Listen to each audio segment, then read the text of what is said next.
তো এভরিওয়ান আসসালামু আলাইকুম। It's me Asif Rahman. Welcome back to my channel. আজকে আরো ২ টি প্রোগ্রাম নিয়ে কথা বলতে যাচ্ছি ডাটা স্কলারশিপের জন্য এবং আজকের প্রোগ্রাম দুটো স্পেশালি যারা মেডিসিন ব্যাকগ্রাউন্ডের আছেন অথবা পাবলিক হেলথ ব্যাকগ্রাউন্ডের আছেন তাদের জন্য। তো ১ম যে প্রোগ্রামটি নিয়ে কথা বলবো তার নাম হচ্ছে গ্লোবাল আরবান হেলথ এবং ২য় যে প্রোগ্রামটি নিয়ে কথা বলবো সেটার নাম হচ্ছে ইন্টারন্যাশনাল হেলথ। তো আবারও বলে রাখি যে আজকের দুটো প্রোগ্রামই হেলথ রিলেটেড। দ্যাট মিনস যারা বাংলাদেশে মেডিসিন নিয়ে পড়াশোনা করেছেন অথবা পাবলিক হেলথ এ পড়াশোনা করেছেন তারা এখানে এপ্লাই করতে পারবেন ডাটা স্কলারশিপের জন্য। তো চলুন কথা না বাড়িয়ে আজকে ভিডিওটি শুরু করা যাক। তো ১ম এই যে প্রোগ্রামটি নিয়ে কথা বলবো এটা হচ্ছে MSc master of science in global urban health. ইউনিভার্সিটির নাম ইউনিভার্সিটি অফ ফ্রাইবুর্গ এবং কমপ্লিটলি ইংলিশে পড়ানো হবে। বাট এই প্রোগ্রামটি কিন্তু শুধুমাত্র ১ বছরের জন্য। That means ২ to semester. তো ২ টো সেমিস্টারের মাত্র প্রোগ্রাম।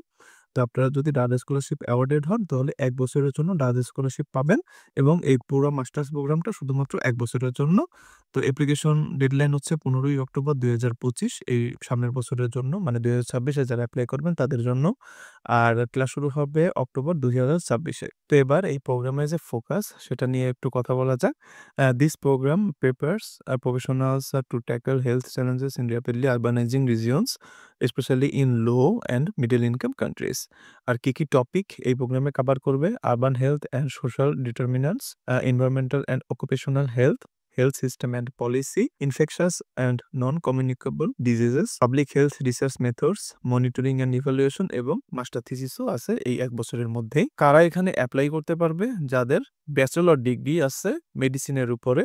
জার্মানিতে কিন্তু আমাদের দেশে যেরকম মেডিকেল কলেজগুলো কিন্তু আলাদা। বাট জার্মানিতে নরমাল যে ইউনিভার্সিটিগুলা for example university of Freiburg, তো এটা একটা ইউনিভার্সিটি লাইক ঢাকা ইউনিভার্সিটি ওর জাহাঙ্গীরনগর ইউনিভার্সিটি এবং এই ইউনিভার্সিটিতেই হচ্ছে মেডিসিন নিয়ে মানুষ পড়াশোনা করে যেটাকে কিনা আমাদের দেশে বলা হয় এমবিবিএস। ওকে? তো এমবিবিএস এর জন্য আলাদা কোনো ডেডিকেটেড মানে মেডিকেল কলেজ নেই। ঠিক আছে? এই ইউনিভার্সিটিগুলোতেই সবাই মেডিসিন নিয়ে পড়াশোনা করে।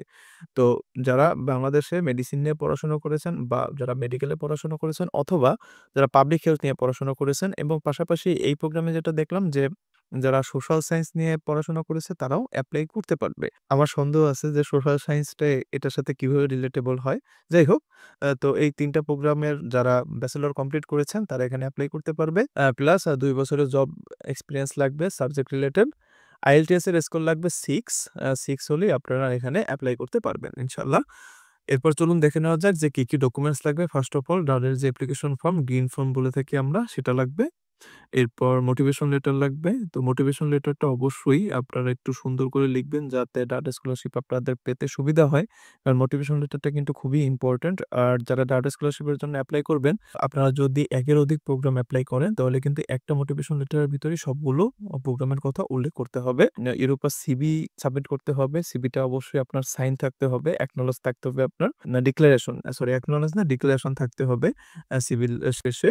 এরপর ডিগ্রি সার্টিফিকেট এবং ট্রান্সক্রিপ্ট যতগুলো ডিগ্রি সার্টিফিকেট এবং ট্রান্সক্রিপ্ট আছে এইচএসসি থেকে শুরু করে ব্যাচেলর যদি মাস্টার্সও কেউ করে থাকেন বাংলাদেশে, তো এই সব ডকুমেন্টস গুলো আপনাকে সাবমিট করতে হবে। তারপর আপনার যে ইংলিশ ল্যাঙ্গুয়েজের সার্টিফিকেট, আইএলটিএস এর সার্টিফিকেট সেটা জমা দিতে হবে। ওয়ার্ক এক্সপেরিয়েন্স সার্টিফিকেট জমা দিতে হবে যে আপনার যে ২ বছরের ওয়ার্ক এক্সপেরিয়েন্স আছে। তো এটার জন্য আপনার একটা ডকুমেন্ট জমা দিতে হবে প্রমাণস্বরূপ। পাশাপাশি রিকমেন্ডেশন লেটার জমা দিতে হবে। তো মোস্টলি ট্রাই করবেন আপনারা যেখানে বর্তমানে কাজ করতেছেন সেই কারেন্ট ওয়ার্ক স্টেশন থেকে একটা রিকমেন্ডেশন লেটার নিতে। এটার সাথে এডিশনাল প্রফেসরের থেকে একটা রিকমেন্ডেশন লেটার নিতে পারেন। এটা কাজে দেয়। মানে প্রফেসর বলতে আপনারা যেখান থেকে ব্যাচেলর অথবা মাস্টার্স কমপ্লিট করেছেন সেখান থেকে আপনারা একটা রিকমেন্ডেশন লেটার নিতে পারেন। সর্বশেষ পাসপোর্টের কপি লাগবে। কারণ আপনি যদি বাইরে আসতে চান পাসপোর্ট ছাড়া তো কোনো গতি নেই। তো অবশ্যই পাসপোর্ট লাগবে। তো এই প্রোগ্রামটি নিয়ে যদি আপনারা বিস্তারিত আরো একটু জানতে চান তাহলে এই লিংকে গিয়ে চেক করুন। এই লিংকে গেলেই আপনারা এই প্রোগ্রামের যে ওয়েবসাইট সেটি পেয়ে যাবেন। পাশাপাশি আপনাদের যদি মনে আরো কোনো প্রশ্ন থাকে প্রত্যেকটা প্রোগ্রামের কিন্তু একজন করে প্রোগ্রাম কোঅর্ডিনেটর থাকে। তো এটি হচ্ছে প্রোগ্রাম কোঅর্ডিনেটরের মেইল। আপনারা এখানে গিয়ে ওনাকে মেইল করতে পারেন যদি আপনাদের কোনো প্রশ্ন থাকে। ইনশাআল্লাহ আপনারা অ্যান্সার পাবেন। মাঝে মধ্যে তাড়াতাড়ি ওরা রিপ্লাই দেয়, মাঝে মধ্যে ২ সপ্তাহ লেগে যেতে পারে। বাট রিপ্লাই ইনশাআল্লাহ আপনারা পাবেন। তো চলুন শুরু করা যাক সেকেন্ড প্রোগ্রামটি নিয়ে। তো সেকেন্ড প্রোগ্রামটার নাম হচ্ছে MSc master of science in international health. এই প্রোগ্রামটা কিন্তু একটা ইনস্টিটিউটের আন্ডারে। তো এটা হচ্ছে চারিটে ইউনিভার্সিটেট মেডিসিন বার্লিন, এটা বার্লিনে অবস্থিত। এফইউ অ্যান্ড এইচইউ বার্লিন। বার্লিনের আরো ২ টো ইউনিভার্সিটির সাথে এদের কোলাবোরেশন আছে। এই প্রোগ্রামটি কমপ্লিটলি ইংলিশে পড়ানো হবে এবং ১৫ই অক্টোবর হচ্ছে ডেডলাইন অ্যাপ্লিকেশনের জন্য। অলরেডি অ্যাপ্লিকেশন উইন্ডো ওপেন হয়ে গিয়েছে 1st অফ জুলাই থেকে। তো as soon as possible apply করে দিন। আর এই প্রোগ্রামটি শুরু হবে নেক্সট ইয়ার অক্টোবরে 2026। এই প্রোগ্রামটিও ১২ মাসের মানে ২ টো সেমিস্টারের এবং এই মেডিসিন রিলেটেড প্রোগ্রাম নিয়ে কাজ করতে গিয়ে দেখতেছি যে এই মেডিসিন রিলেটেড যে প্রোগ্রামগুলো মাস্টার্স এগুলো ১ বছরের। এটাও যেমন ১ বছরের, আগের যেটা নিয়ে কথা বললাম সেটাও ১ বছরের। তো যাই হোক, এই প্রোগ্রামের ফোকাসটা নিয়ে চলুন একটু কথা বলা যাক। This program equips the health professionals to work in international settings on global health issues with a modular format and opportunities for field-based research. এই প্রোগ্রামটি কি টপিক কভার করবে চলুন দেখে নেই একটু। এপিডেমিওলজি অ্যান্ড বায়োস্ট্যাটিস্টিক্স, যার মানে বিও বলা হয়, biostatistics, reproductive, maternal and child health, health systems and financing, infectious disease controls, policy management, optional module আছে আরো কিছু, সেগুলো আপনারা সিলেক্ট করে নিতে পারেন। পাশাপাশি মাস্টার্স থিসিস তো আছেই। ১ বছরের ভিতরে ভাই আপনার এইসব মডিউলগুলো কমপ্লিট করতে হবে, পাশাপাশি আবার মাস্টার থিসিসও করতে হবে। বুঝতেই পারতেছেন কোর্সটা কিন্তু হেক্টিক আছে। হ্যাঁ, আসার পরে আপনাদের অনেক ব্যস্ত থাকতে হবে। তো চলুন দেখে নেই যে কারা এপ্লাই করতে পারবে। যাদের ব্যাচেলর করা আছে মেডিসিনের উপর অথবা পাবলিক হেলথ উপরে। পাবলিক হেলথ নিয়ে কিন্তু বাংলাদেশে অনেকগুলো ইউনিভার্সিটিতে প্রোগ্রাম আছে, যেরকম জাহাঙ্গীরনগরে আছে পাবলিক হেলথ অ্যান্ড ইনফরমেটিক্স। তো এইসব প্রোগ্রাম থেকে এখানে এপ্লাই করতে পারবেন এবং এটলিস্ট ২ বছরের জব অভিজ্ঞতা থাকতে হবে। আর ইংলিশের রিকোয়ারমেন্ট হচ্ছে IELTS এর 6 হলেই আপনারা এখানে এপ্লাই করতে পারবেন। তো এরপর দেখে নেই যে কি ডকুমেন্টস আপনাকে সাবমিট করতে হবে। ফার্স্ট অফ অল ডাটার অ্যাপ্লিকেশন ফর্ম। এটা একদম কমন প্রত্যেকটা প্রোগ্রামের জন্য, যে ডাটার একটা অ্যাপ্লিকেশন ফর্ম আছে অথবা গ্রিন ফর্ম বলা হয়। এই ফর্মটি আপনাকে সাবমিট করতে হবে। এই ফর্মটি কিভাবে ফিল আপ করবেন সেটা যদি আপনারা জানতে চান, এটা নিয়ে আমার একটা ভিডিও তৈরি করা আছে। এই লিঙ্কে গেলে আপনারা পেয়ে যাবেন। আর চ্যারিটির একটা অ্যাপ্লিকেশন ফর্ম আছে। চ্যারিটি বলতে যে ইউনিভার্সিটিতে আপনারা এপ্লাই করবেন সেই অ্যাপ্লিকেশন ফর্মটাও সাবমিট করতে হবে।